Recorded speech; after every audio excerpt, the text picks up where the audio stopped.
Friends, গর্ভাবস্থায় পেট শক্ত হয়ে যাওয়া, টান লাগা এটি কোনো অনাগত সন্তানের ক্ষতির দিক নয়তো বা এটি গর্ভাবস্থায় কোন লক্ষণ মাঝে মাঝে হয়ে থাকে, এটি কোনো বিপদের লক্ষণ নয়তো অনেকে জানতে চেয়েছেন। আজকের এই ভিডিওতে জানাবো এরকমই কিছু গুরুত্বপূর্ণ টপিকস নিয়ে। আশা করছি ভিডিওটি মনোযোগ সহকারে দেখবেন। মা গর্ভবতী হওয়ার পর থেকে যেন ব্যথা লেগেই থাকে। গর্ভাবস্থায় হালকা পেটে ব্যথা, বিশেষ করে প্রথম মাসিকের সময় অস্বাভাবিক নয়। এ সময়ে গর্ভের বাচ্চার হালকা বড় হতে থাকে বলে এই ব্যথা অনুভূত হতে পারে। তবে বাচ্চাটি খুবই মৃত ও বাচ্চার ওজন বহন করার কারণে এ সময়ে মায়েদের পেশি ও জয়েন্টের শিরার উপর অতিরিক্ত চাপ পড়ার কারণে পাকস্থলীর আশেপাশের জায়গাগুলোতে অস্তিত্ব লাগতে পারে। তবে তাই নিয়ে কোনো দুশ্চিন্তার কারণে যদি ব্যবস্থা গুরুতর হয় কিংবা রক্তপাত শুরু হয়ে যায়, তাহলে ব্যথাকে উপেক্ষা না করে চিকিৎসকের পরামর্শ বা চিকিৎসকের শরণাপন্ন হওয়া উচিত।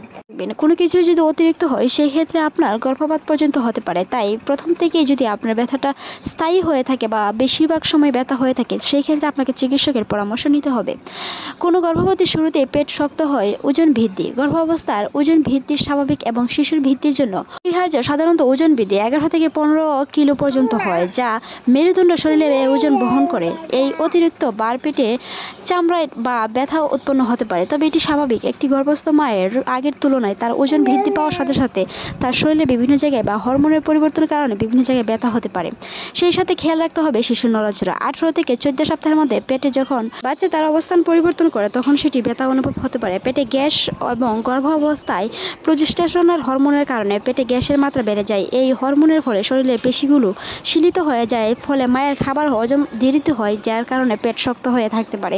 কিছু কিছু সময় বাচ্চা নড়াচড়ার সময়ও এটি হতে পারে, তবে এটি স্বাভাবিক বলে ধরেন বিশেষজ্ঞরা। কিছু ক্ষেত্রে কোষ্ঠকাঠিন্য দেখা দিতে পারে। কোষ্ঠকাঠিন্যের কারণে গর্ভাবস্থায় হরমোনের পরিবর্তনের কারণে গর্ভের বাচ্চার জরায়ুর উপর চাপ সৃষ্টি করে, যার কারণে কোষ্ঠকাঠিন্য থেকে এই সমস্যা হতে পারে।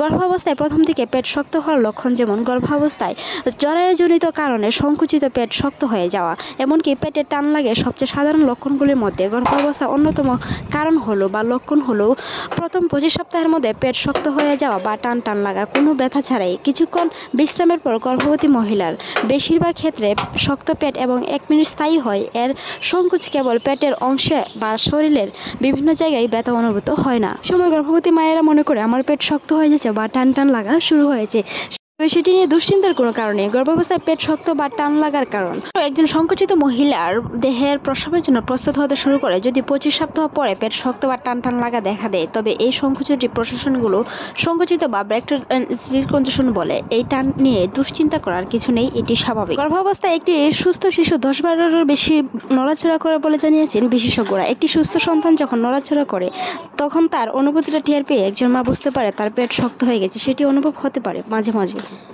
মুক্তি পাওয়ারও কিছু টিপস রয়েছে, তার মধ্যে একটি হলো প্রচুর পরিমাণে পানি পান করতে হবে, রিল্যাক্সেশন ব্যায়াম করা প্রয়োজন।